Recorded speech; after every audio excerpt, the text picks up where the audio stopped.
السلام علیکم۔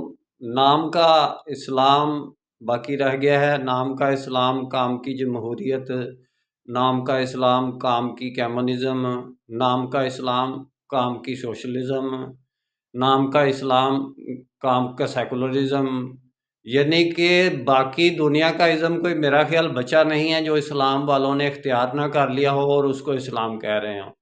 اسلام کا اس حد تک حلیہ بگاڑ کر رکھ دیا ہے کہ اس کی تقسیم تو الگ ایک سرے سے ہوئی ہے کہ وہ فرقوں میں تقسیم ہے، امت ایک نہیں ہے۔ دوسری طرف یعنی اس میں مختلف قسم کے ایسے نظریات بدعت کے طور پر شامل کر لیے گئے ہیں کہ جو اسلام اجازت ہی نہیں دیتا، جو الگ دین ہیں، جو کہ جن کے بارے میں ہے کہ لکم دینکم ولی دین، وہ یعنی کہ نظام زندگی ہیں باقاعدہ طور پر جو ہم نے اپنائے ہوئے ہیں، اور ہم یہ کہہ رہے ہیں کہ ہم مسلمین ہیں اور ہم اسلام پر چل رہے ہیں۔